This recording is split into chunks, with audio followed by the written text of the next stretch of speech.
Bienvenue à vous, chers téléspectateurs, à cette nouvelle sortie d'Info Pacifique.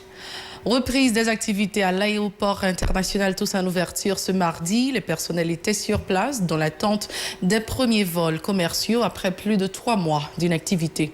Le gouvernement a décidé une reprise graduelle des activités économiques dans le pays si les usines de la sous-traitance reprendront leur régime habituel le 6 juillet prochain. Les écoles, les églises et les péristyles devront patienter. Dans l'intervalle, le coronavirus poursuit sa propagation dans le pays. Le cap des 6000 cas est pratiquement franchi. Le ministère de la Santé publique et de la Population appelle à la vigilance. La Banque mondiale approuve le décaissement d'une enveloppe de 20 millions de dollars pour Haïti, un appui budgétaire pour renforcer la capacité et la résilience du pays à faire face aux catastrophes naturelles et à la Covid-19. Dans l'international, les États-Unis excluent de la liste des destinations sûres de l'UE. Restez branchés, les détails c'est tout de suite. Nous sommes de retour. Si vous nous rejoignez maintenant, vous êtes sur la télé Pacifique, vous suivez Info Pacifique, le développement. Le gouvernement haïtien a décidé de relancer graduellement les activités économiques du pays qui étaient fermées en raison de la crise sanitaire de Covid-19. À preuve, l'aéroport international Toussaint Louverture qui a repris du service ce mardi 30 juin en perspective à l'arrivée des vols commerciaux.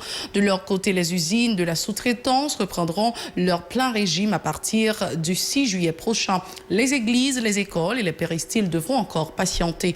Le président Jovenel Moïse donne la garantie que les mesures visant à protéger la population contre le coronavirus seront renforcées en évitant tout un chacun à respecter les mesures d'hygiène. L'aéroport international Toussaint Louverture est désormais prêt à accueillir des passagers en provenance de pays étrangers, annonce le Premier ministre Joseph Joute, qui a procédé à la relance des activités ce mardi.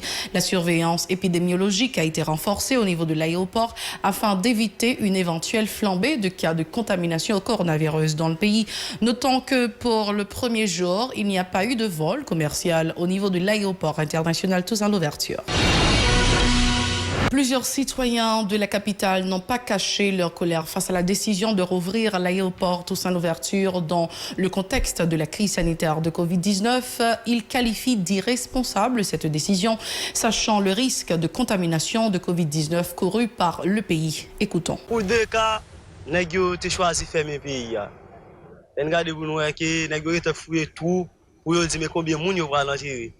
Mais là on vient regarder que en plein que vous maladie à le faire parce que yo même c'est l'argent ont besoin et les fini tout c'était pouvoir mais c'était besoin et gérer et pas moun n'était vraiment vrai. Il était plus ouais assez tellement monsieur ouais pas moun n'était ouais regarder quantité moun k'ap mourir pas balle massacre tout ba pas boy et puis grand goût jeunes qui pas travailler en pile bas dans pays et pas ça qui intéressé mais juste pour une maladie ouais jeunes qui étaient monté pour toute disposition et puis en pas fait vraiment tout c'était bobine pour là pour ouais je ne dis en maladie l'obtenir à combien canouiller mais c'est pas même test nous gagne vraiment vrai je ne dis pour le président dit que la pouvait toute bagaille net avait dit les qu'elle ne gagne nous ta 2 cas yo te fermer toute bagaille mais qu'on y a là nous dans 5000 combien qu'on y a nous obligé ouvert. Ouvert qui ça? C'est nèg yo lè ouvert pays yo ouvert juste pour venir plus cas dans pays toujours et puis ça on prévoir pour le faire.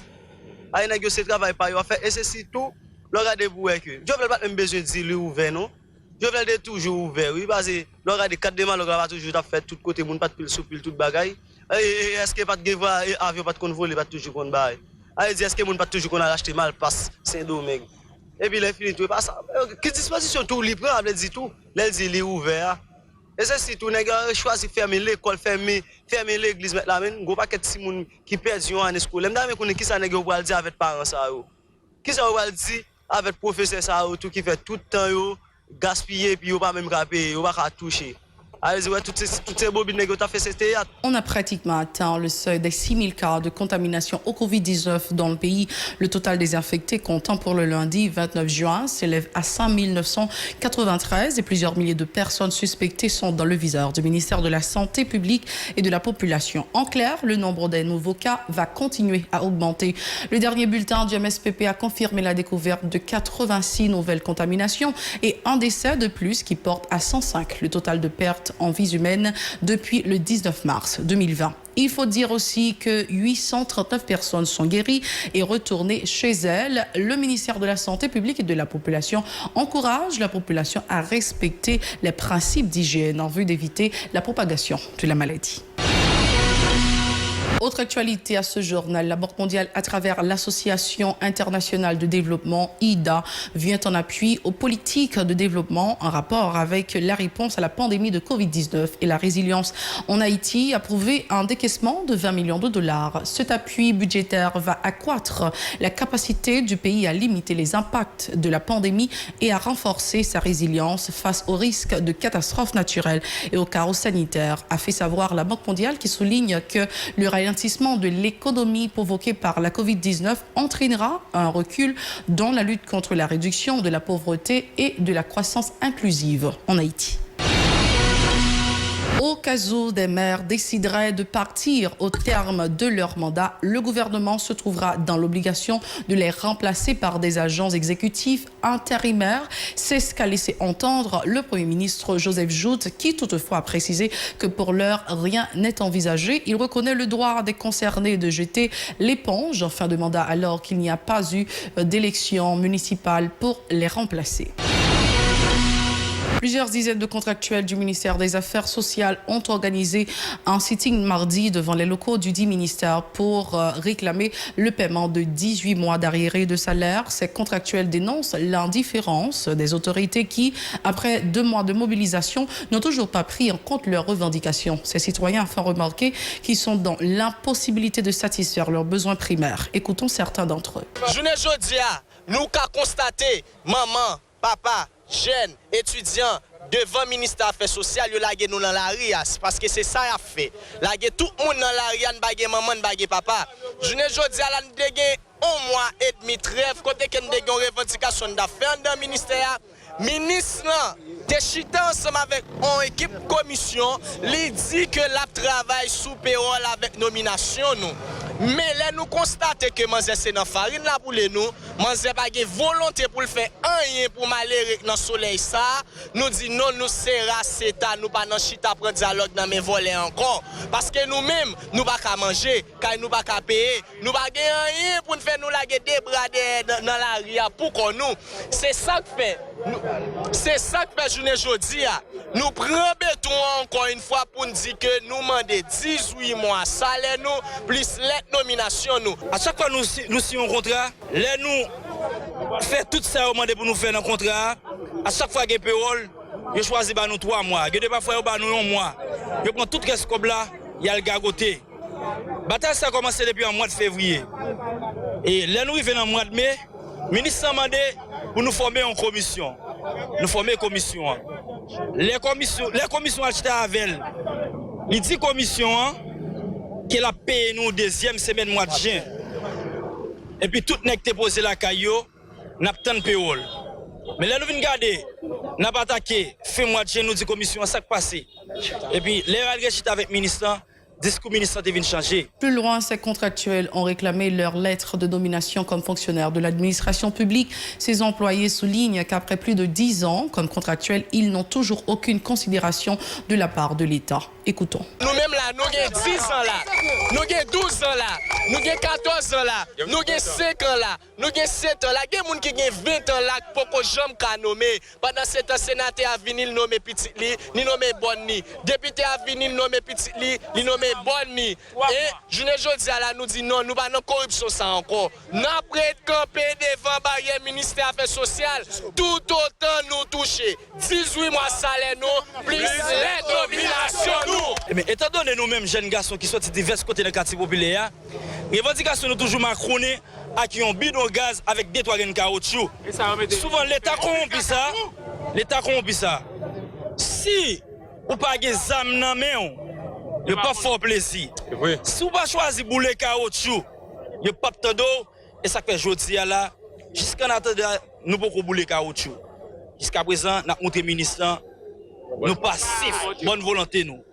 Mais nous dit ministre Nicole, pas pour c'est ça qui est passé sous ministre Elisa, qui va repasser encore. Côté nous avons 5 ans, 20 ans, 15 ans dans boîte là. Et dernière nomination que fait là, un seul sénateur, le ministre a nommé 75 personnes pour lui, qui c'est Oulio Joseph.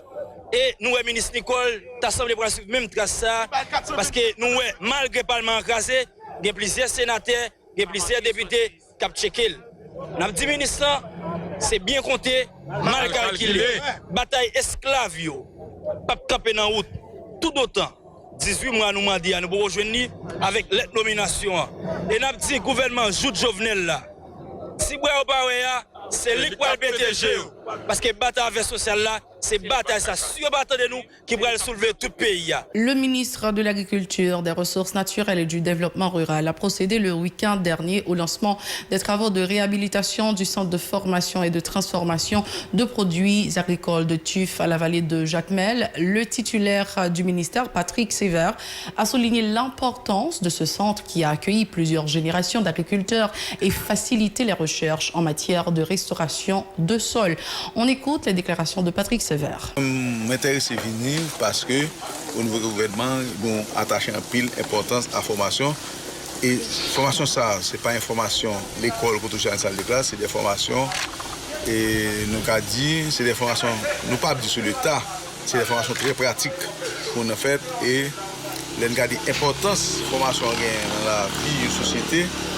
Et nous avons l'importance de payer présentement là pour ça. Ça a une importance pour tout agronome, pas seulement pour le ministère de l'Agriculture.